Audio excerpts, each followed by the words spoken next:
Leader of the opposition है Rahul Gandhi sir, urban नक्सल की तरह बिहेव करता है, केवल देशद्रोहियों के साथ।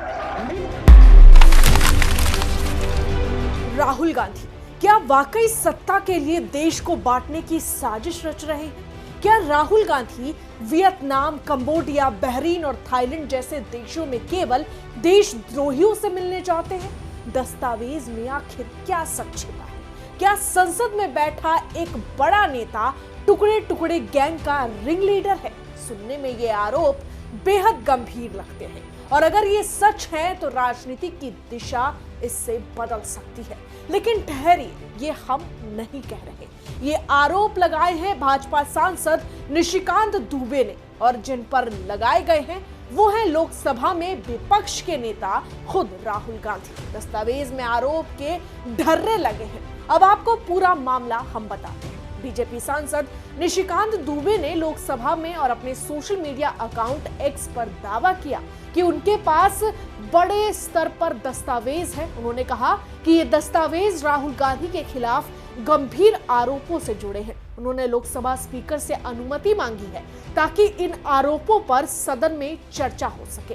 निशिकांत दुबे ने सीधा सवाल किया कि क्या सत्ता पाने के लिए राहुल गांधी देश बंटवारे की साजिश रच रहे हैं? उन्होंने राहुल गांधी को टुकड़े टुकड़े गैंग का रिंग लीडर तक बताया। ये जो लीडर ऑफ द अपोजिशन है राहुल गांधी सर, ये अर्बन नक्सल की तरह बिहेव करता है और इसका सोरोस फाउंडेशन के साथ रिलेशन है, फूड फाउंडेशन के साथ रिलेशन है।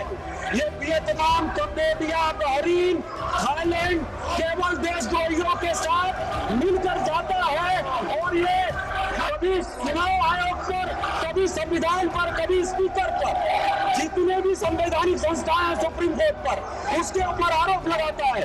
मेरा आपके माध्यम से आग्रह है कि एक सब्सटेंसिव मोशन पर राहुल गांधी के ऊपर चर्चा होनी चाहिए, उसकी सदस्यता रद्द होनी चाहिए और कभी भी वो चुनाव नहीं लड़ पाए उसकी चर्चा होनी चाहिए।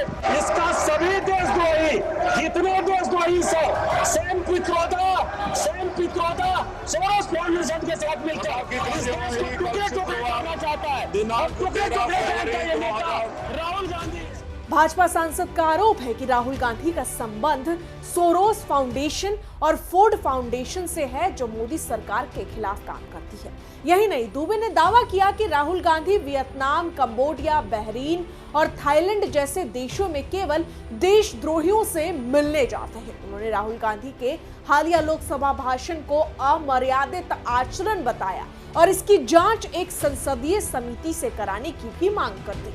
निशिकांत दुबे ने यह भी आरोप लगाया कि राहुल गांधी लगातार संवैधानिक संस्थाओं पर सवाल उठाते हैं, कभी निर्वाचन आयोग पर, कभी संविधान पर, कभी लोकसभा अध्यक्ष पर और यहां तक कि उच्चतम न्यायालय पर भी। उन्होंने कहा कि जितनी भी संवैधानिक संस्थाएं हैं राहुल गांधी उन सब पर आरोप लगाते रहे हैं। मामला यही नहीं रुका। निशिकांत दुबे ने सदन से मांग की है कि एक विशिष्ट प्रस्ताव के तहत राहुल गांधी पर चर्चा हो। उन्होंने ये भी कहा कि उनकी सदस्यता रद्द की जानी चाहिए और उन्हें कभी चुनाव नहीं लड़ने देना चाहिए। इसके लिए उन्होंने सदन की कार्यप्रणाली के नियम 352(5)(a) और 353 के तहत अनुमति मांगी। जैसे ही ये मुद्दा सदन में उठा, कांग्रेस सदस्यों ने जोरदार विरोध किया। भारी हंगामा हुआ। शोर शराबे के बीच पीठासीन सभापति कृष्णा प्रसाद तेन्नेटी को कार्यवाही पूरे दिन के लिए स्थगित करनी पड़ी।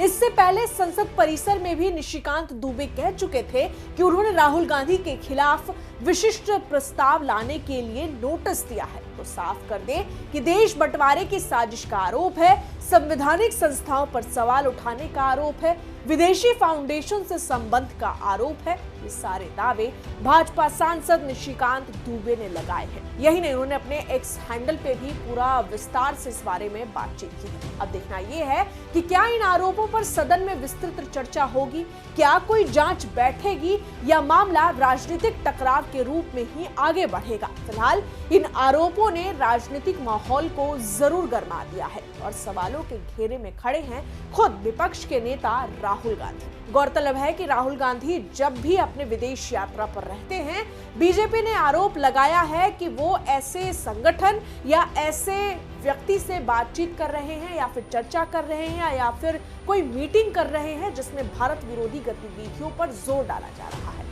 हालांकि कांग्रेस इसे नकारती है और साफ तौर पर इसे राजनीतिक एक रंग बताती है। बहरहाल इस पूरी खबर में इतना ही, लेकिन निशिकांत दुबे के इन आरोपों पर निशिकांत दुबे ने जितनी बातें कही है उस पर आपकी क्या प्रतिक्रिया है, कमेंट में जरूर लिखें। फिलहाल इस वीडियो में इतना ही। मैं आपके साथ रंजना उपाध्याय, आप देख रहे हैं HCN न्यूज। धन्यवाद।